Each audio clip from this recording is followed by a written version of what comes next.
हे श्रोताओं, वनवास के दिन बीत रहे थे, पर हर दिन एक नई परीक्षा लेकर आता था। भीम, जो अपनी अपार शक्ति के लिए प्रसिद्ध थे, उनके मन में एक गर्व भी आने लगा था। उन्हें लगता था कि इस धरती पर उनसे अधिक बलवान कोई नहीं। एक दिन द्रौपदी ने भीम से कहा, मुझे सौगंधिक पुष्प चाहिए, उसकी सुगंध अद्भुत होती है। भीम तुरंत निकल पड़े उस पुष्प की खोज में। जंगल के घने रास्तों से गुजरते हुए, पहाड़ों, नदियों और खतरनाक रास्तों को पार करते हुए वे आगे बढ़ते गए। तभी एक संकरे मार्ग पर उन्होंने देखा, एक वृद्ध वानर अपनी पूंछ फैलाकर रास्ते में लेटा हुआ है।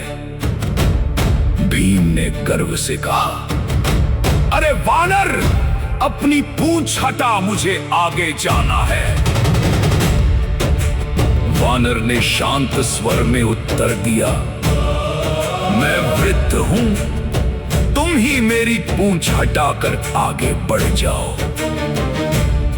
भीम मुस्कुराए। उन्हें यह काम बहुत आसान लगा।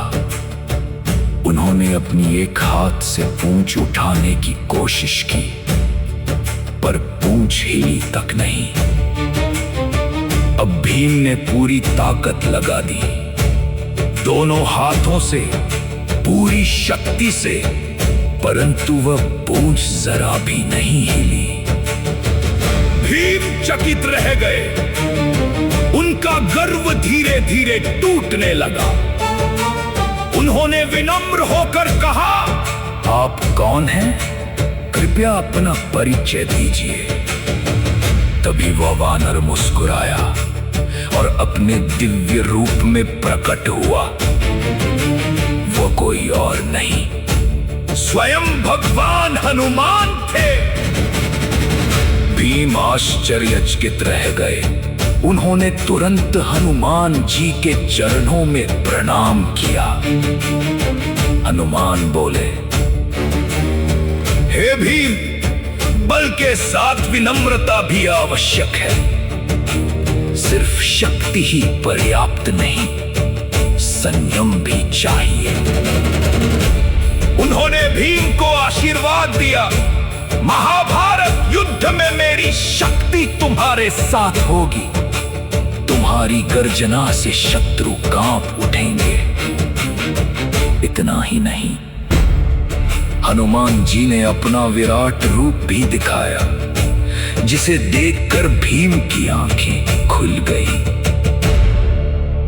हे श्रोताओं, ये केवल एक मुलाकात नहीं थी, ये अहंकार से विनम्रता की यात्रा थी। ये शक्ति से ज्ञान की ओर बढ़ने का मार्ग था। भीम अब पहले जैसे नहीं रहे।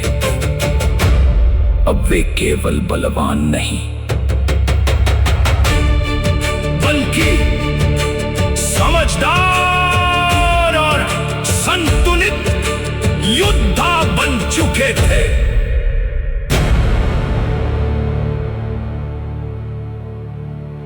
पहचान छुपाने की सबसे बड़ी परीक्षा। हे श्रोताओं, वनवास के 12 वर्ष पूरे हो चुके थे। अब समय था सबसे कठिन परीक्षा का। क्षति अज्ञातवास। शर्त साफ थी, अगर इस 1 वर्ष में पांडवों की पहचान उजागर हो गई, तो फिर से 12 साल का वनवास शुरू हो जाएगा। इसलिए पांडवों ने एक योजना बनाई।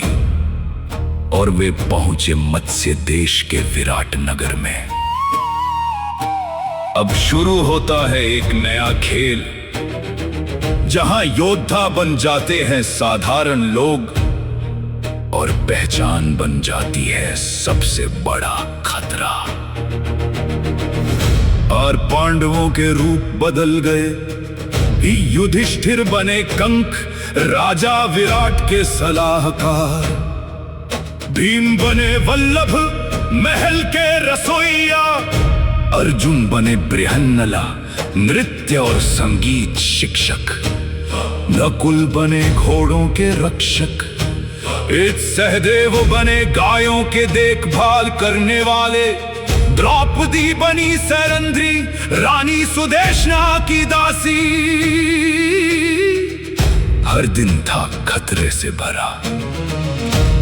राजमहल में रहते हुए हर पल डर था कि कहीं कोई पहचान न ले। भीम को अपनी शक्ति छुपानी पड़ती, अर्जुन को अपने पराक्रम को दबाना पड़ता। युधिष्ठिर को हर चाल सोच समझकर चलनी पड़ती। यह युद्ध से भी कठिन था, खुद को छुपाना। कीचक की काली नजर। राजा विराट का सेनापति था कीचक, बलशाली पर घमंडी और अधर्मी। उसकी नजर पड़ी द्रौपदी सैरंध्री पर और उसके मन में वासना जाग उठी। द्रौपदी बार बार बचने की कोशिश करती रही, पर कीचक उसे परेशान करता रहा। एक दिन कीचक ने सभा में ही द्रौपदी का अपमान किया। भीम का क्रोध।